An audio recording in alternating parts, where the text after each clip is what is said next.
고맙습니다. 네, 지체하지 않고 바로 발표 소개해드리겠습니다. 두 번째입니다. 주제 발표 두 번째는 반부패와 방산 패러다임 혁신이라는 주제로 최우석 한국방위사업 학회장님께서 준비를 해주셨습니다. 네, 회장님 큰 박수로 맞이해 주십시오.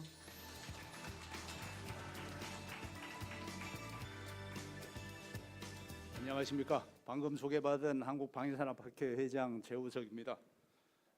저는 현직에 있을 때 국방부나 또 지금 방사청의 전신인 국방부 조달본부에서 뭐 국내 조달 또는 외자 조달 또 획득, 연구 개발, 평가 분석 뭐 이런 업무를 담당을 했었고 또 장군으로 진급해서는 국방부에서 연구개발국장 또 조달본부에 와서 외자부장, 차장 등을 역임하고 전역을 했습니다. 전역을 한 후에는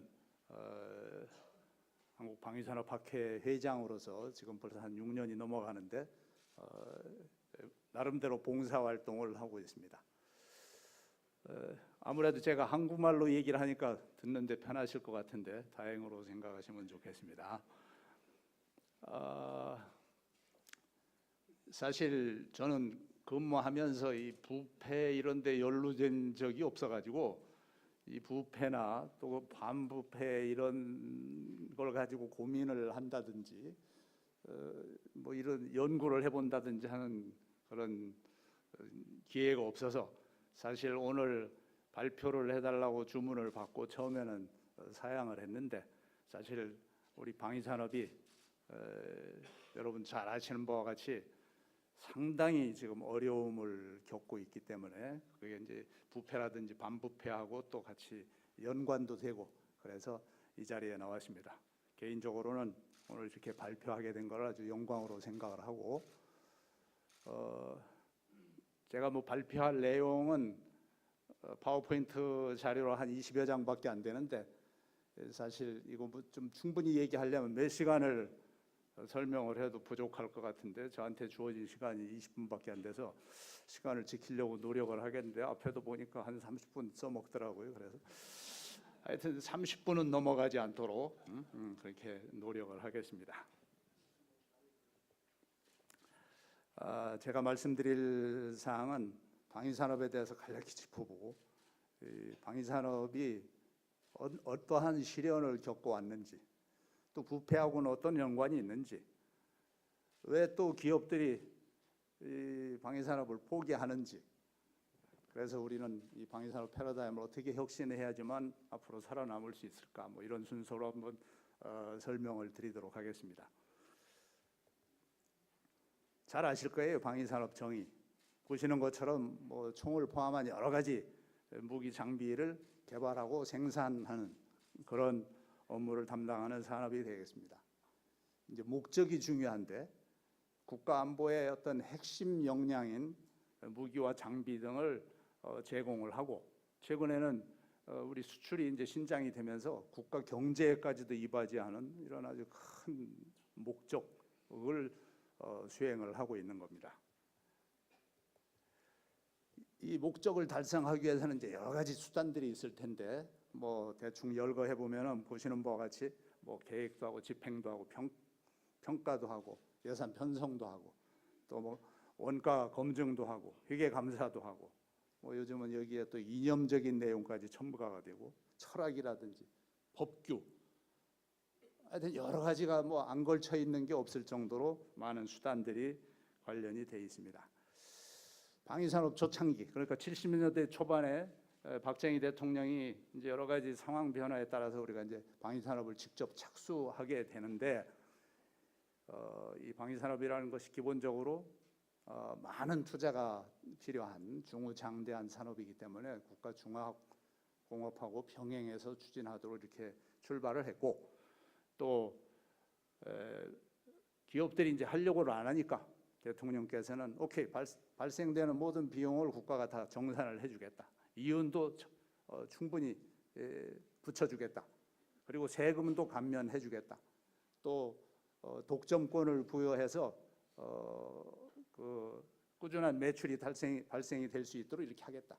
또 전문화 계열화로 이렇게 지정을 해가지고 지속적으로 기술 개발도 할 수 있도록 그렇게 하는 정책, 어떻게 보면은 정부가 강력히 통제하는 통제형 패러다임을 가지고 이제 적용을 했는데, 여기에 이제 기본 철학이라는 거는 통제한다고 해서 뭐 간섭하고 뭐 규제하고 한다라기보다는 오히려 방산을 육성하고 업체를 지원하고 하는데 중점을 두고 추진을 해 왔습니다.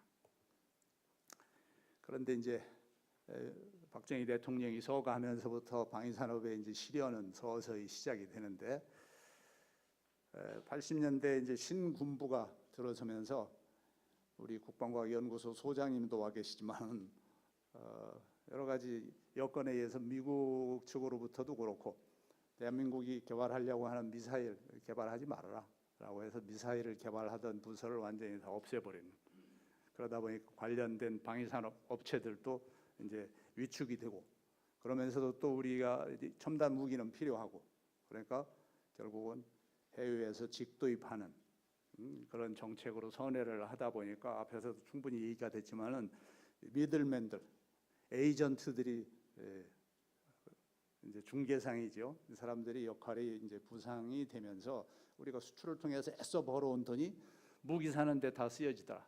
그러니까 이거 국방비는 이 소모성이다, 투자비가 아니고 하는 이런 인식을 국민들한테 주게 됩니다. 그런 이제 신군부 시대가 끝나고 문민 시대가 이제 들어서는데, 이제 군부 뭐 통치에 대한 반감도 있었겠지만은 하여튼 제가 보기에는 정치적인 목적을 가지고 감사원을 동원해서 그동안 추진했던 율곡 사업에 대한 대대적인 감사를 하고 군 관련 사업을 폄하도 하고, 그러다 보니까 군에 대한 부정적인 인식도 확산이 되고, 많은 사람들이 불려가서 감사받고 조사받고 처벌받고 뭐 이렇게 하다 보니까 아하, 이 일을 하면 신상에 이게 해가 되는 거구나 해서 그때부터 이제 복지부동을 하고 일이 잘 진척이 안 되는 이런 폐단을 낳게 된 겁니다.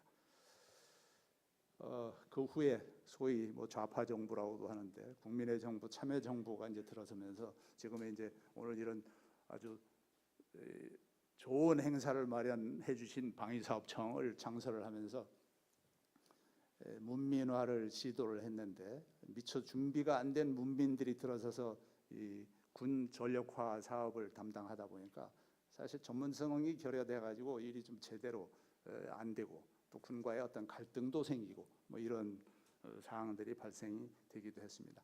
이명박 정부 시절에는 리베이트 뭐 20%만 절감해도 국방비를 엄청나게 절감할 수 있다.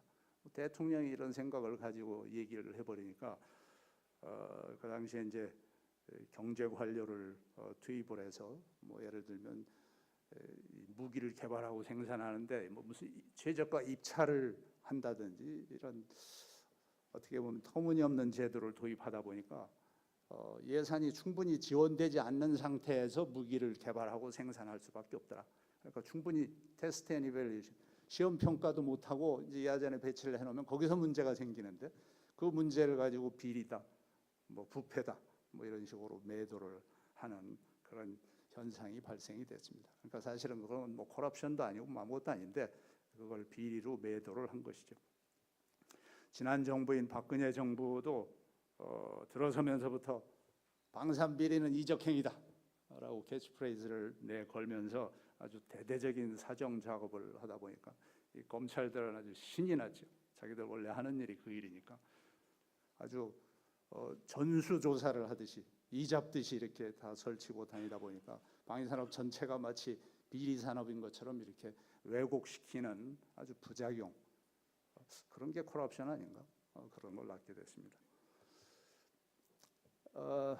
사실 그래서 지금 이제 문재인 정부가 출연을 했는데, 앞에 이런 신군부 출연 시대부터 방위산업이 워낙 그 많은 시련을 뭐 고초를 겪고 있기 때문에 뭐가 좀 나아지지 않겠는가라고 이제 상당한 기대와 희망을 가졌는데, 그동안에 그 런드 레슨들을 반영해가지고 어떻게 보면 한술 더 뜨는 것 같기도 하고 그래가지고 아주 상당히 불안한 측면도 없지 않아 있습니다.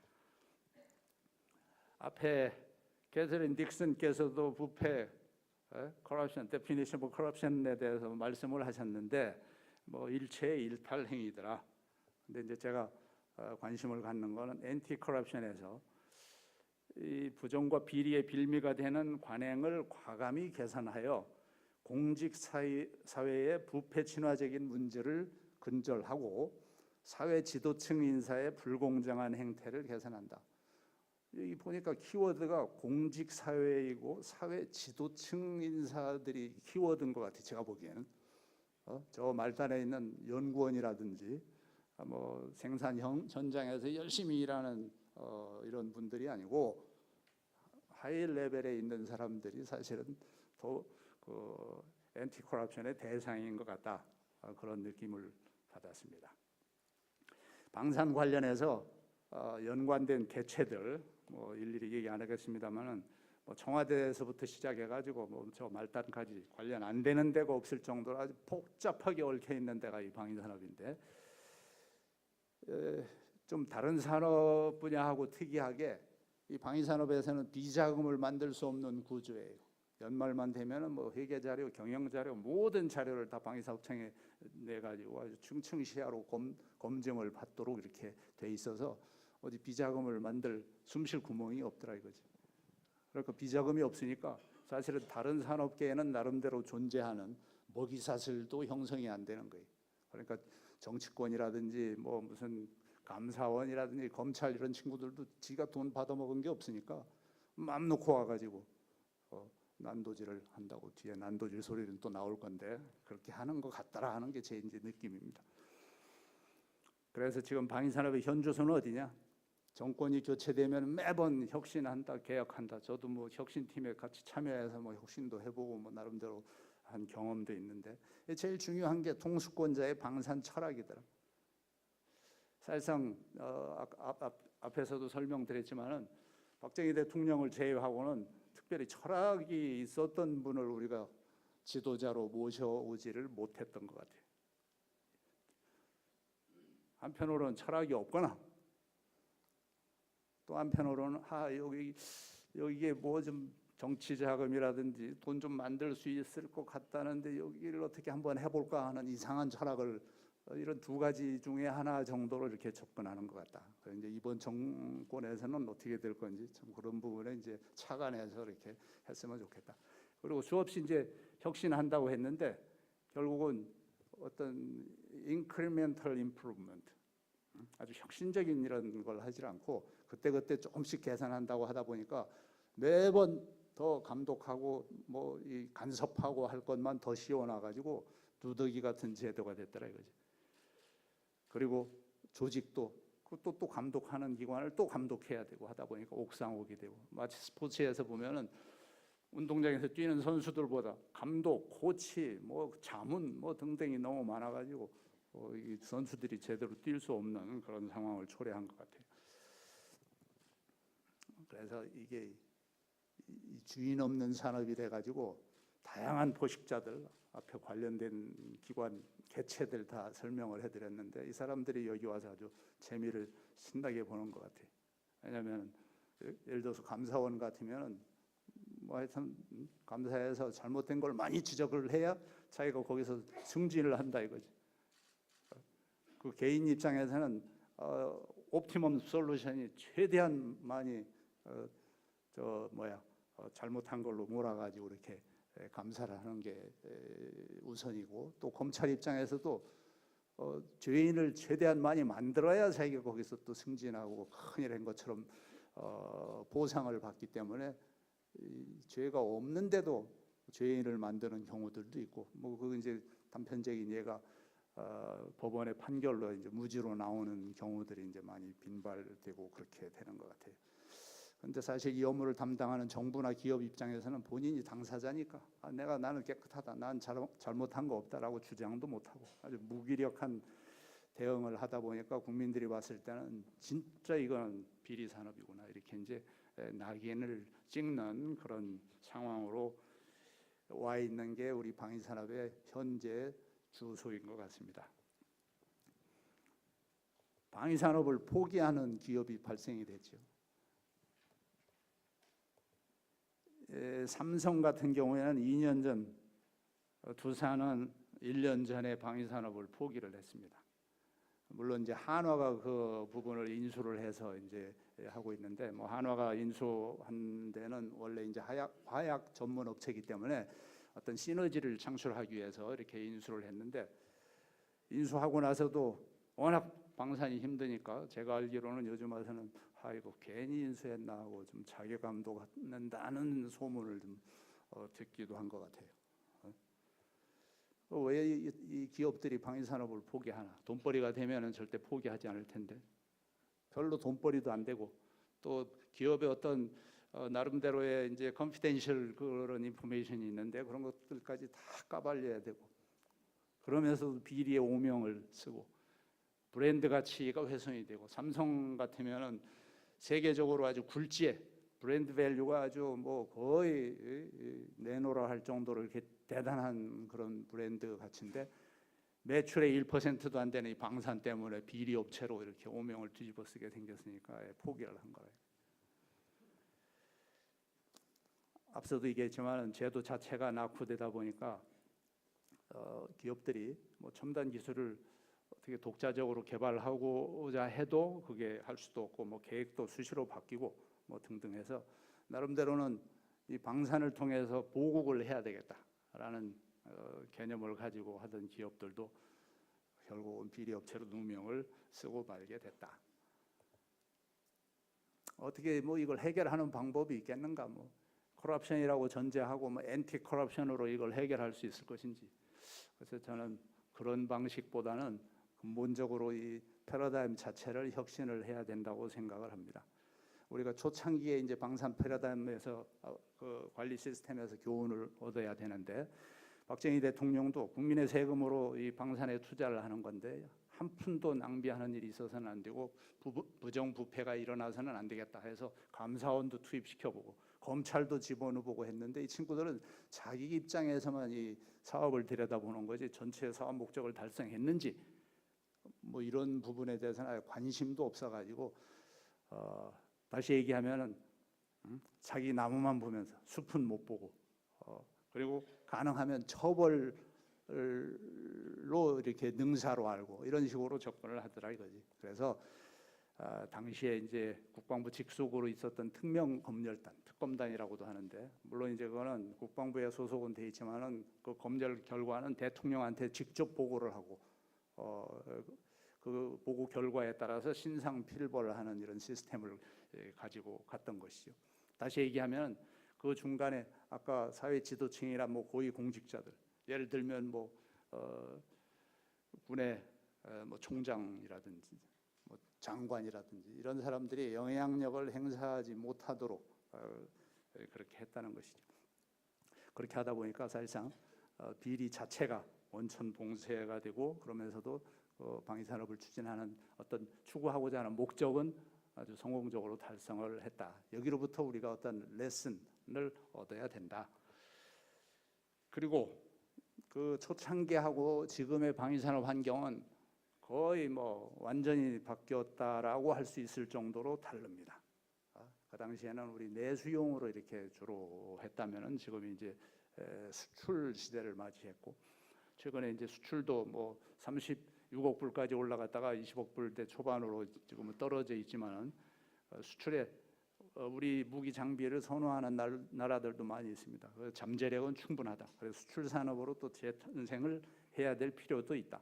그리고 지금 4차 산업혁명 시대를 맞이해서 여러 가지 기술들, 무인 기술, IT 기술, 또 뭐 3D 프린터, 아티피셜 인텔리전스, 뭐 이런 과거에 생각하지 못했던 아주 퀀텀 점프를 하는 그런 기술들이 다 우리 눈앞에 와 있는데, 그런 것들은 우리가 맨아워로 계산이 안 나오는 그런 기술들이더라 이거지.